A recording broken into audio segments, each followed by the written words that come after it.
What's up, everybody? Welcome back to BT Willis Garage. So I decided to make a little video today since spring is upon us. We're only a couple days into it, but I wanted to show you guys how to stripe your lawn. So you can see behind me here we've got some nice stripes, some nice patterns, and they do transition. I do double mow it, although those don't look the straightest right now. Might need to work on mine. But with that being said, I'm going to teach you guys how to do this if you're interested.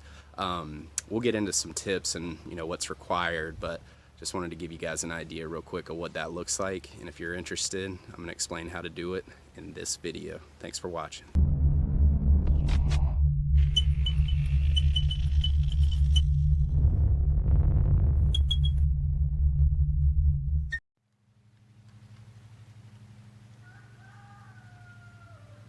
So step one in striping up your lawn is to have a nice stand of turf.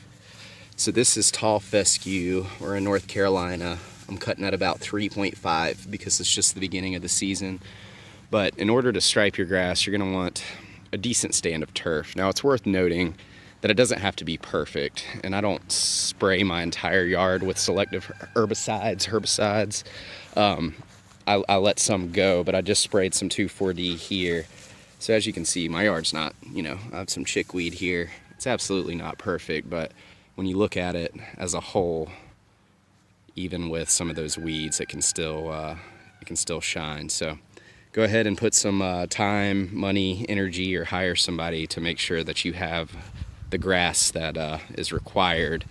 Pretty much you don't want to be striping weeds, although they will stripe, but put some energy into your grass. That's important when it comes to the stripe process.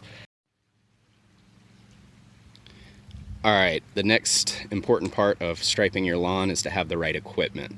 So it's worth noting that you can stripe without a striping kit, like you can see featured here, with just the deck and the wheel marks, the tire marks, that press the grass. But it's best to actually have the equipment to do the job right. So this is a 48-inch Checkmate kit. It's made by Big League Lawns, and it is connected by a quick connect system, or actually have cotter pins where I can take this off. The bracket stays. But anyway, I would recommend looking into that. That is the most important part of pressing your grass. After you get your turf right, after you get your thick stand of grass, and after you learn the pattern that you want to mow, you have to have the equipment to do it right. Again, the deck will stripe a little bit, without one of these, but you're never going to get it as good as the professionals.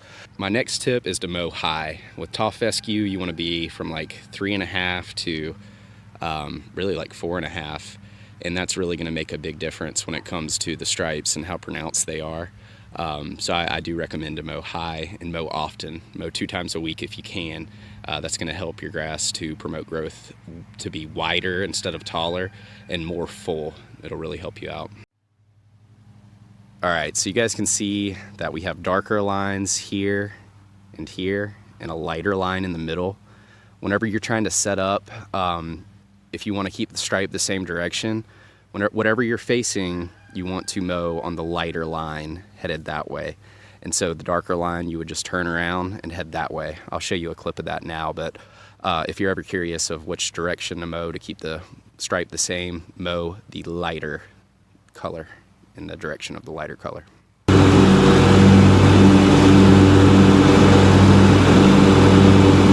All right, guys, well, I hope you enjoyed the video. We'll do a little drone footage of the yard to end it out.